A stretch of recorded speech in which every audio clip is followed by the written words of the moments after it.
সূর্য দেবতা যেন সেদিন উঠতেই পারছিলেন না ঠিক করে। আমরা যেহেতু ভেবেছিলাম একটা বেশ সূর্যের সুন্দর ছবি তুলবো, সেই জন্যই মনে হয় সূর্যের মুখটা একটু ভার ছিল। আসলে আমরা সেদিনকে সকালবেলা মর্নিং ওয়াক করতে গিয়ে ভেবেছিলাম সূর্যের একটা সেই লাল টকটকে সূর্য ওঠার ছবি হয় না, এইরকম একটা ছবি তুলবো, কিন্তু সেদিন যেহেতু আকাশটা মেঘলা মেঘলা ছিল, ওইভাবে তো সূর্য দেবতা ওঠেননি। তো যাই হোক, যেরকম হোক আমরা একটা ছবি তুলেছিলাম। তো এদিন ছিল আমার জন্মদিন। তো জন্মদিনের দিন আমার মা এই শাড়িটা দিয়েছিল। আসলে যখন ষষ্ঠীতে গিয়েছিলাম তখনই মা বলেছিল এই শাড়িটা দিয়ে যে সামনেই তো তোর জন্মদিন আসছে, জন্মদিনের দিন এই শাড়িটা পরিস। তো মা দিয়েছিল আর আমিও ভাবলাম ঠিক আছে চলো পরা যাক। তো সকাল সকাল সেদিন সমস্ত কাজ গুছিয়ে নিয়ে স্নান টান করে নিয়ে নতুন শাড়ি পরে নিয়েছিলাম। আর জন্মদিন উপলক্ষে আমাদের বাড়িতে তিতলি এসেছিলো। তিতলি মানে তো ছোটো কাকুর মেয়ে, আপনারা মোটামুটি জেনেই গেছেন।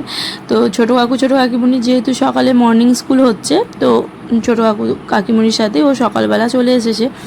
তো স্নান করে নিয়ে এবার আমি জামা কাপড়গুলো শুকুর দিয়ে আসি, না হলে ছাদে এত রোদ, মানে এরপর আর যেতে পারবো না, রোদে ভাজা ভাজা হয়ে যাব পুরো।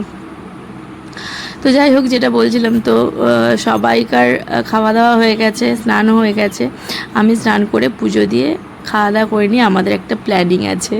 বেশ আগের দিনও এটা করেছিলাম, ব্যাপারটা খুব ভালো জমেছিল।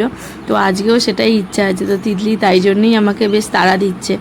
আর আমার ছেলেও যেহেতু স্কুলে গেছে, ওখান থেকে আবার ড্রয়িংয়েও যাবে, তো সেই হিসেবে আমরা বেশ ফাঁকায় ফাঁকায় করতে পারবো। এই যে এই কাজটার কথা বলছিলাম, আমরা সেদিন আর একদিনও সবাই মিলে বেশ লুডো খেলতে বসেছিলাম, বেশ আনন্দ হয়েছিল। তো আজকে আমাদের সাথে আবার মেজো কাকিমণি যোগদান করেছে। আমি, মেজো কাকিমণি, জয়শ্রী আর তিতলি চারজনে মিলে খেলছি। আমার ছেলে এসে গেলে আবার ডিস্টার্ব করবে, মানে ওকেও খেলতে দিতে হবে, কিন্তু ও তো এখনও খেলতে পারে না, আবার কাটলেও ওকে হবে না, মানে মহা ঝামেলা। তো ওই জন্য ফাঁকায় ফাঁকায় আমরা বেশ একটু আনন্দ করে খেলাটা খেলে নিচ্ছি। ও চলে এলে তো আবার হবে না।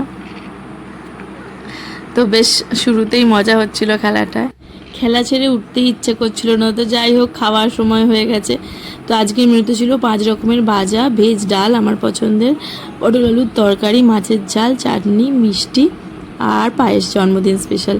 তো মা এই সমস্ত কিছু রান্না করেছিল, আমরা সবাই মিলে খেতে বসে গেছি। তো চলুন আজকের ব্লগটা আমি এখানেই শেষ করলাম।